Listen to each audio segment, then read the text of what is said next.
오늘 프레스룸 라이브는 중국에 있는 북한 식당에 관한 소식으로 시작합니다.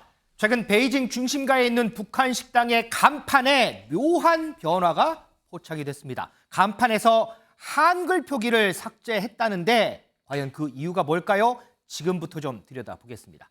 장가희 기자, 우리가 살펴볼 식당 지금 제 뒤에 있는데 여기가 지금 4월인가 문을 열었다고 해요. 근데 여기 딱 두 가지 사진이 있는데 정말 하나는 한글 표기가 있고 하나는 한글 표기가 없어졌어요. 이게 왜 그런 거예요? 네, 이게 베이징 차오양구에 있는 중국 주재 북한 대사관 인근의 고급 북한 식당 류경해당화인데요. 네. 최근 간판에서 이 한글 표기 삭제했죠. 지난 4월 말에 문을 열었는데 북한 종업원들이 상주를 하면서 평양냉면이라든지 아니면 감자떡, 또 가자미 식혜 등 각종 북한 음식을 판매를 했었습니다. 최근에는 중국인 손님을 겨냥해서 광둥 요리까지 선보였고요. 개업 초기만 해도 이 식당은 건물 외벽에 중국어 또 한국어로 된 간판을 설치하고 영업을 했는데 21일부터는 간판에서 이 류경해당화라는 한글 표기는 사라져 있는 상태입니다. 자, 이 식당에 저희 MBN 베이징 특파원이 한번 들어가 봤습니다.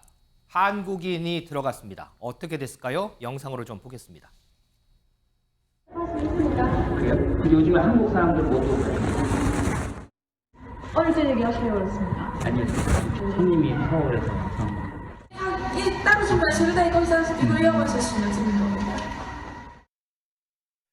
승지현 의원, 네네. 저희가 이 목소리를 왜 들려드렸냐면 불과 3개월 전만 해도 북한 식당에 한국인 손님들 문전박대하지 않았어요? 사실 이게 좀 이해가 안 됐던 부분 중에 하나죠. 아마 북한이 가지고 있는 정책의 변경 때문에 이렇게 되어 있는 것 같은데 네. 지금 이제 저게 나오다시피 이제 이런 이야기가 나오죠. 저 한국인 기자가 탁탁 갔습니다. 가가지고 야, 밥 좀 시킬게요. 그러니까 그쪽에서 하는 말이 어디서 오셨습니까? 네. 딱 물어보는 거예요. 그러니까 나 한국에서 왔습니다. 이러니까 우리 식당은 한국 사람 안 받습니다. 이렇게 이야기를 하는 거예요. 그러니까 한국인 기자가 뭐 북한하고 문제가 있습니까? 이러니까 그거는 우리한테 물어보지 마시래요. 한국 정부에 물어보면 알고 있을 거래요. 이렇게 이야기를 했다라고 아주 리얼하신데요, 아주. 네. 그래서 이제 그랬던 식당인데 윤희석 대변인. 그런데 3개월 만에 조금 전에 이제 들으셨다시피 저희 베이징 특파원이 이제 지금 가봤어요. 그랬더니 뭐 그런 거 전혀 없이 뭐 따로따로 시켜도 되고 뭐 전혀 제지가 없어요. 이렇게 문전박대를 했다가 지금은 또 다시 또 어떻게 표현하면 또 풀어줬다고 할 수 있는데 이런 속내는 뭘까요? 일단 그 아까 말씀하셨다시피 그 한글 간판 내용 중 한글이 없어진 거하고 좀 연관돼서 짚어봐야 되지 않을까 싶습니다. 일단 그 한글 간판이 있게 되면 중국 내에서 지금 우리하고 중국과의 관계가 별로 좋지 않으니까 네. 마치 한국 식당처럼 뭔가 중국 사람들 입장에서는 별로 가고 싶지 않을 수도 있다. 그래서 영업적인 전략으로 아마 간판에서 한글을 지운 게 아닌가라고 생각이 되고. 북한 식당인데 대한민국 식당인 줄 알까 봐. 예, 뭐 그런 그래서 아예 한글을 없앴는데 그렇다면 영업적인 차원이니까 손님 한 명이라도 더 오는 게 좋겠죠. 어떤 비즈니스적인 측면을 고려한 것이라고 한다면 그렇다면 중국 식당처럼 돼 있는 마당에 한국 사람 굳이 안 받아서 매출 떨어뜨릴 일이 있겠느냐. 여기까지 한번 생각해 봤습니다. 야, 그거 정말 신박한 생각 같은데요. 장가희 기자, 그런데 주중 북한 대사관 뭐 게시판에도 변화가 좀 생겼어요? 네, 그렇습니다. 이 주중 북한 대사관 정문 옆에 이 게시판에 있던 김일성, 김정일, 김정은 3부자 사진이 네. 이번 달 초에는 김정일 위원장 사진으로 교체가 됐는데 한 달도 채 안 돼서 이번에는 시진핑 주석과 김정은 위원장 간 회담 사진으로 바뀌었다고 합니다. 직전 사진 중에서 특히 눈에 띄었던 게 김정일 위원장이 시 주석의 부친인 시중신 당시 부총리와 만난 사진이었는데요. 네. 이번에는 그 2세들이 함께한 사진으로 바꾼 겁니다. 이는 핵 개발과 또 이에 따른 국제사회의 제재, 또 코로나19 등으로 코너에 몰린 북한이 중국을 향해 보내는 메시지로 해석이 되고 있습니다. 그렇군요. 자, 북한에서는요, 최근 강경한 대남통으로 불렸죠. 김영철 전 노동당 비서가 업무 일선에 복귀한 걸로 알려지고 있습니다. 최근에 조금 전에 설명드렸던 이러한 변화 배경에 김영철이 있는 것 아니냐 이런 해석도 나오는데, 자, 먼저 김영철이 어떤 인물인지 영상으로 먼저 좀 보겠습니다. 다종화된 우리식이 정밀 핵 타격 수단으로 맞받아치게 될 것입니다. 누리면 발사하게 되어 있고 퍼부으면 불바다로 타번지게 되어 있습니다.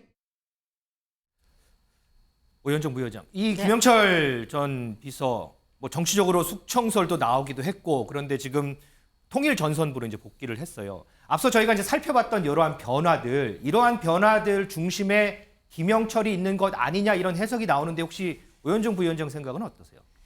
네, 먼저 김영철 부위원장의 복귀로 2010년도에 피격된 그 천안함 46명의 장병들과 또 그리고 생존자들이 당시 기억을 떠올리게 될 것 같은데요.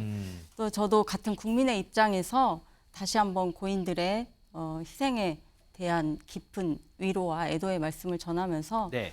또 위로를 드립니다. 그 한중 관계에 따른 그 악영향의 그 나비 효과가 아닌가 싶고요. 중국인들이 한국에 대한 혐오와 기피가 또 같은 한글을 사용하는 북한 식당에도 피해를 주는 사례로 보여집니다. 그래서 또 전에 우리 고 김대중 대통령은 한국은 도랑에 든 소처럼 양쪽 뚝에 있는 풀을 모두 뜯어 먹어야 된다. 한쪽에만 치우치면 안 된다고 말씀하신 것처럼 그 우리가 미국과 중국에 대해서 모두를 잘 활용하고 또 그러기 위해서는 국민들의 그런 인식을 가질 필요가 있다고 생각합니다. 그래서 한중 관계를 잘 활용해서 동북아 지역에 우리의 위상이나 발언권을 높여야 될 필요가 있다고 생각합니다. 김영철 복귀보다는 한중 관계에 영향을 좀 많이 받은 것 같다 이렇게 네, 분석을 하시군요. 네. 자, 승지원 의원. 그런데 없어진 게 또 있더라고요. 저희도 몇 번 전해드렸는데 중국의 유튜버들이 없어졌다면서요. 뭐 유미, 뭐 송아 이런 사람들이 이제 없어지는데 저희도 많이 전해드렸었죠. 예. 유미의 공간이라고 굉장히 이렇게 어떻게 보면 평양에 있는 이제 삶을 보여주는데 영어를 굉장히 잘하더라고요. 맞아요. I've been living in 평양. 평양 couldn't be better place in the world. 이래서 가장 뭐 평양이 살기 좋은 나라다 뭐 이런 이야기를 하길래 오 영어 진짜 잘하네 뭐 이렇게 승지원 했었는데 의원도 영어 잘하시네요. 그냥 한번 해봤습니다. 아니 뭐 흉내는 내야 되는 거니까 네. 그렇게 해서 했는데 사실 이게 평양에서 보더라도 과연 평양 일반 시민들의 그러니까 모습과 동일할 것이냐 그게 보면 짐에 탁탁탁 가가지고 이렇게 요가하는 모습도 나와요. 맞아요. 그러면 과연 이게 일반 평양 분들이 다 누리고 있는 모습이냐에 대해서 갑론을박이 나오기 시작했고 CNN에서는 이건 아니다. 이거는 평양에 있는 극소수의 최고의 권력층만 누릴 수 있는 것이지 과연 이게 일반 사람들이 누리기엔 좀 이렇게 어불성설이다 이런 이야기가 나오고 또 우리나라에 있는 정보기관과 같은 유사한 입장에서도 이거는 뭐 북한에서 좀 만들어 놓은 북한을 찬양하고 고무하기 위한 특히 평양을 찬양하고 고무하기 위한 이 모든 게 김정은 그 위원장의 언덕이다 이런 어떤 찬양 고무적인 이야기가 많이 나오다 보니까 좀 보기는 조금 불편했다라는 말씀드리겠습니다. 장가영 기자, 저희도 뭐 이 유튜버 채널에 뭐 뜨면 예전에 보면 철갑상어 뭐 먹는 것도 있었고요. 뭐 네. 돌아다니면서 아이스크림 먹는 것도 있었고 좀 이렇게 저희가 보기에 드문 영상이라 이런 게 뜨면 저희도 이제 녹화했다가 소개해드리고 했는데 그러면 앞으로 이제 이 유미 뭐 이런 유튜브 채널에는 아예 못 들어가는 거예요, 그러면? 일단은 지금 들어갈 수가 없는데요. 이 왜 못 들어가느냐 알고 보니까 이 국정원의 요청에 따른 조치인 것으로 밝혀졌습니다. 네, 방송통신심의위원회가 국정원의 요청에 따라서 지난 5일 이 송아, 유미, 뉴 DPRK 등 북한 체제를 선전해온 이 3개 채널 접속 차단을 의결했다고 밝혔습니다. 그러니까 이 국정원이 영상의 전체적인 내용이 북한에 대한 긍정적인 인상을 주는 등 국가보안법 위반이라면서 방송통신심의위원회에다가 차단을 요청을 하게 된 거죠. 네. 방심위는 앞으로 북한 체제를 선전하는 채널에 대해서 국가기관의 요청이 있으면 심의를 거쳐서 차단하겠다 이런 방침이라고 전했습니다. 저희도 원래 이렇게 검색을 해서 이게 이렇게 검색을 하면 원래는 여기 이제 여러 가지 영상들이 떴거든요. 그래서 이제 저희가 그거를 클릭해서 이렇게 녹화를 해서 시청자 여러분들께 이런 게 있습니다라고 전해드렸는데 저희가 아이템 준비하면서 유튜브에 검색을 해서 들어가 봤더니 이 채널은 이용할 수 없습니다. 이런 표기만 뜨고 앞으로 여러 영상들은 좀 볼 수가 없었습니다.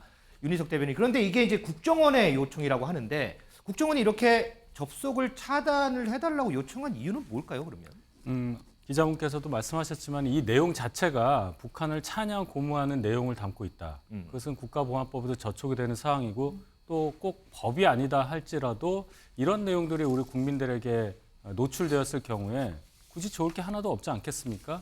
이 북한의 실상을 오해할 수도 있는 그런 어떤 선전 도구로서의 채널이기 때문에 그 부분에 문제의식을 갖고 국정원에서 방송통신심의위원회에 심의를 의뢰한 것이고 방통심의위원회에서는 그 심의 규정에 따라서 심의한 결과 이 채널을 차단하는 것이 옳다고 판단을 해서 이제 차단하게 된 것이다. 이렇게 설명드리겠습니다. 그런데 이제 저희가 이제 이런 소식들 전해드리면서 조금 전에 승전 의원도 얘기했지만 항상 저희가 얘기하는 게 이게 다 북한의 모든 주민들이 다 이런 걸 누리고 살지는 않을 것이다. 이거는 선전용으로 이렇게 할 것이다라고 말씀도 드리고 뭐 여러 자막도 하고 했는데 과연 이 모습을 보고서 북한을 찬양하고 하는 그런 움직임들이 좀 있을까요? 개인적으로 어떻게 좀 보세요? 제 개인적으로는 이 채널 그냥 놔둬도 우리 국민의 이 수준상 여기에 뭐 혼동을 일으켜서 북한에 대한 환상을 갖는다 하는 분들이 있을까 싶긴 합니다. 네. 근데 국가 정책상 이런 것들을 그대로 인터넷상에 놔두었을 경우에 또 다른 유사한 채널이 범람할 경우에 어떻게 할 것이냐 그런 어떤 원칙상의 문제가 있지 않겠습니까? 그런 차원에서 방통심의위원회의 심의가 있었다 이렇게 저는 이해하고 있습니다. 자, 유사 채널의 범람을 우려한 거다. 이런 부분은 조금 이해가 가네요. 그래도 국가 정책이라고 하니까 저희도 앞으로 좀 전해드릴 수는 없을 것 같습니다. 시청자 여러분 죄송합니다.